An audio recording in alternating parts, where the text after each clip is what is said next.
if you ask questions and you demonstrate, this is the way that I'm currently doing things, what do other people think?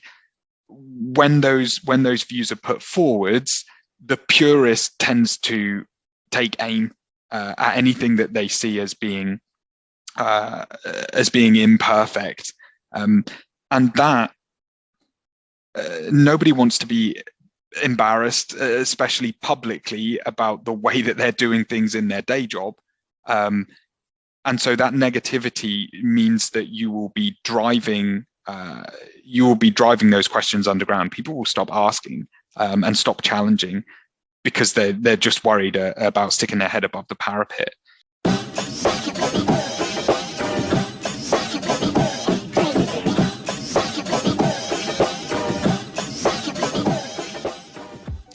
For any industry to thrive, it needs new entrants.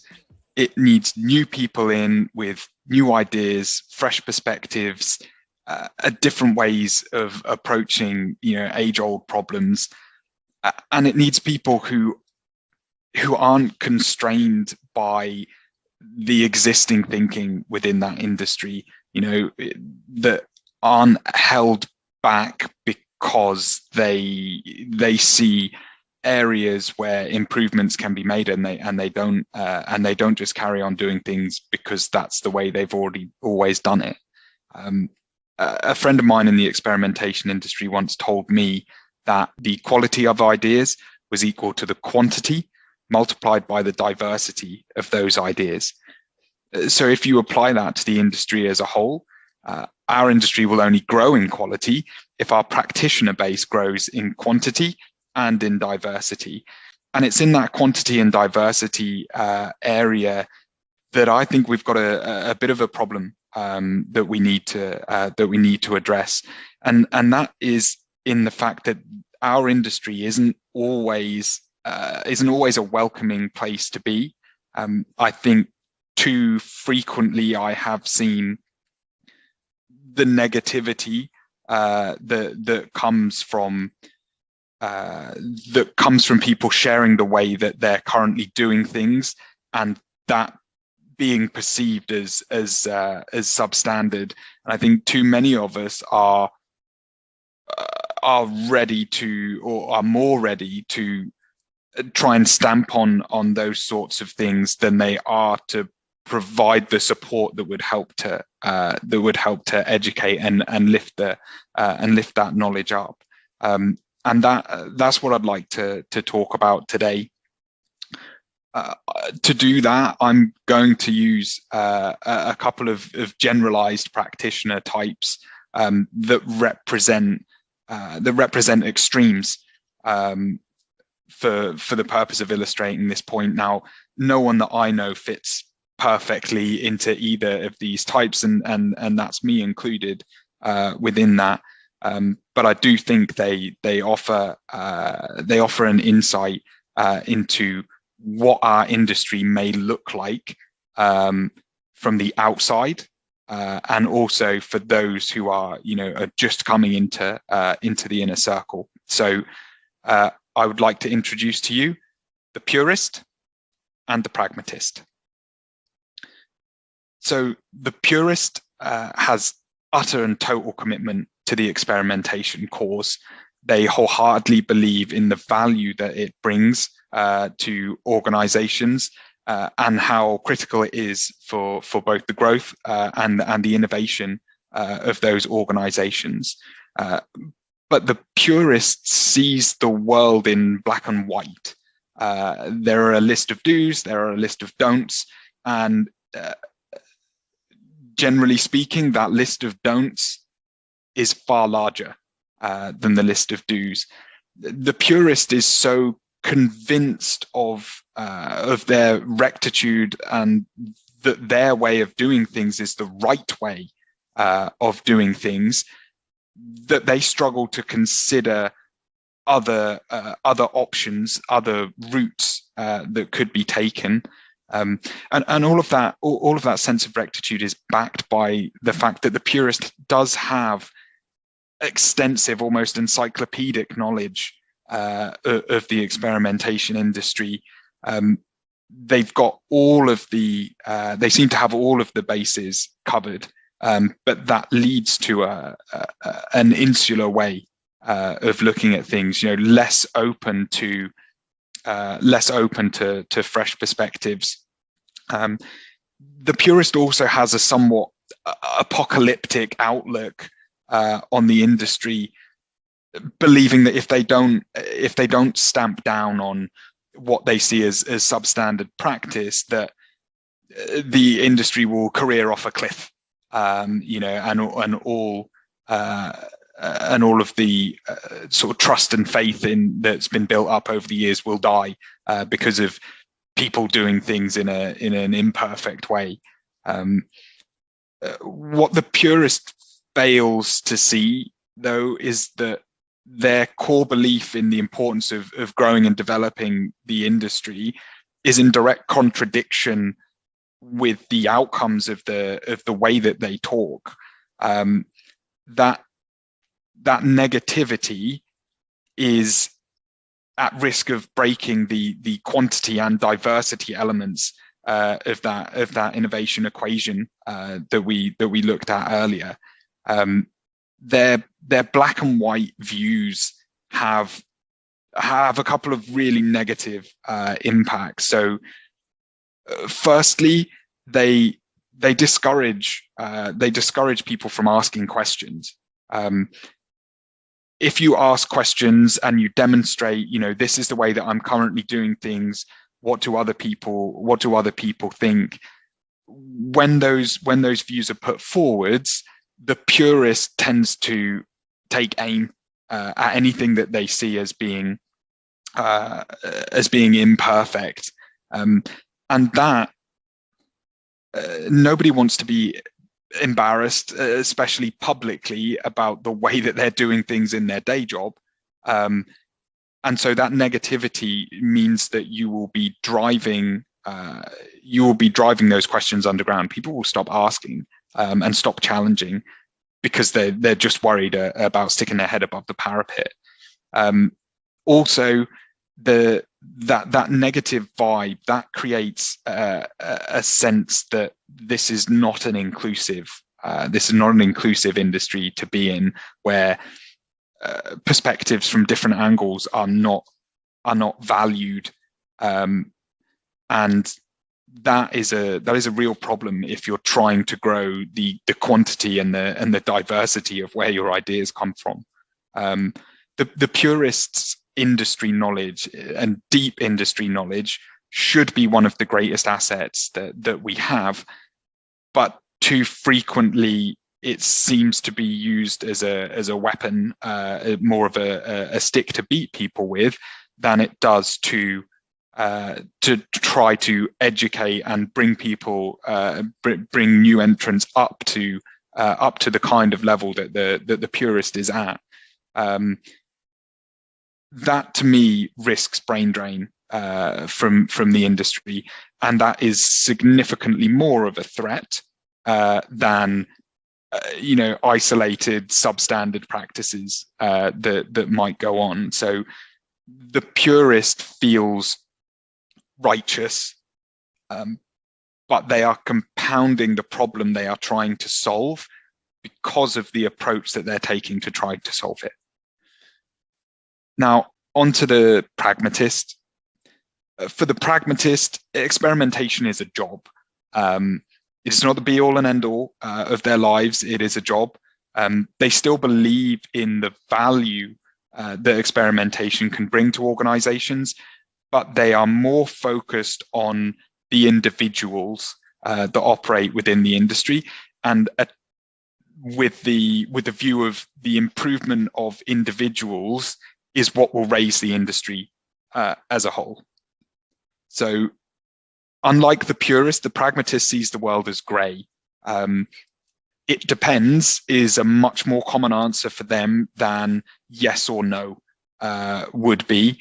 And whilst they still have a list of do's and don'ts, they are focused on the positive delivery of those messages, talking more about what should be done and less about what shouldn't be done. The pragmatist strength is within their inclusiveness. They understand that ideal practices are only possible under ideal conditions, and that true experimentation requires a path to be traveled. You can't just parachute in the perfect experimentation framework into an organization and expect it to work.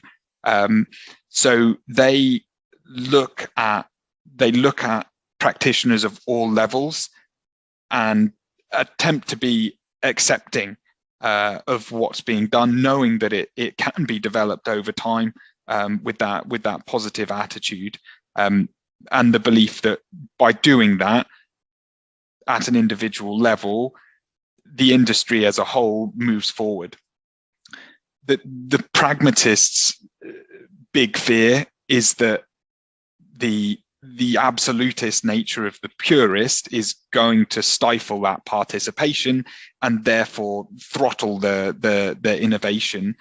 But the pragmatist messages are difficult. You know, they struggle with cut through because they have that "it depends" outlook. Absolute statements are difficult for them, and it is a well-known fact that absolute statements provide greater cut through than relative ones. And with those absolute statements being the area in which the purist thrives, because of that black and white view, they tend to dominate the discourse. For the pragmatist, the focus on individual development is something of a public challenge too, because they are looking at it as a bottom-up approach, whereas the purists, top down, here is a structure that everyone should follow approach, that's big picture. And so it's much easier to communicate that at scale. So the pragmatist is effectively, the accusation is thinking too small. And with so much of the pragmatist focus being on work that happens behind closed doors, it also ends up being significantly under the radar. Also, for the pragmatist, their willingness to support imperfect practice under imperfect conditions can also be a public weakness. If the purist decides to take aim at it or jump on it, using inclusiveness as a defense just seems soft, and so it leaves the pragmatist in a place where their position feels borderline indefensible. And because the pragmatist is so focused on inclusiveness, by the very nature, they avoid scenarios in which division could be the obvious outcome. So if they get involved in a pragmatist versus purist pitch battle, they're likely to pull back, or more likely to concede, and therefore, again, the public communication of those messages is so much more difficult. People read them and then see them back down within that discussion.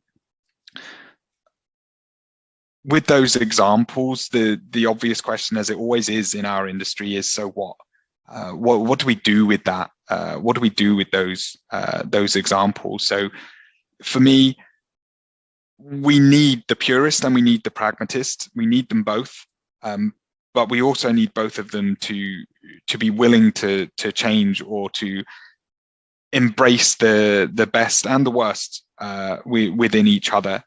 A rationalized approach to inevitable change is something that is core to experimentation as an industry, and so we need to start looking at practicing within our own behaviors what we would preach to organizations. If you recognize any of the purist in yourself, I would ask you to consider that each and every one of us started at an imperfect level. And frankly, we're all still in an imperfect level. However knowledgeable you are, however good your structures, practices, and processes are, none of them are perfect, and they never will be. If you want to increase and improve those, what you will need is the support of others, whether that person has been in the industry for 5 minutes, 5 years, or 5 decades. The support of others is what helps us all to develop. And if you see some of that purist in you, you have the knowledge necessary to help a lot of people to become better at what they do. It isn't that you don't know it, it is the way that you are communicating it that is holding everyone back. From the pragmatist side, if you hear, or see shades of yourself within that, I would urge you to consider the next few things. So firstly, do not be afraid.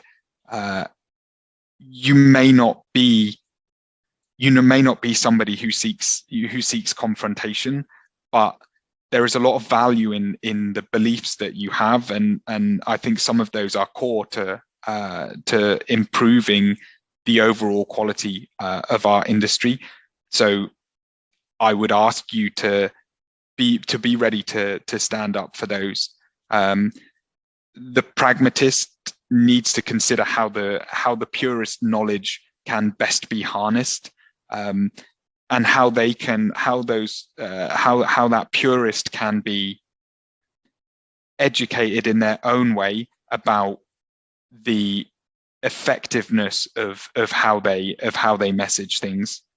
And lastly, from the pragmatist side, whilst it may not be in their nature to lead publicly, there is a vanguard of sorts that will be required in order to pull those two disparate types together. So, in summary, we need the best of both. We need the purist with their sheer weight of knowledge. We need that to be brought to the fore and delivered in a more inclusive and a more diplomatic fashion. And for the pragmatist, we need their innate inclusiveness skills, in order to bring the purists within that inclusiveness as well. As we talked about at the start, the quality of ideas is equal to the quantity of those ideas and the diversity of those ideas, and it is those two latter elements of that formula that we really need to work on. Don't forget that every experimenter, every knowledge and experience level works every day to be a little bit better than they were at the start of that day, and our industry needs them, each and every one of them.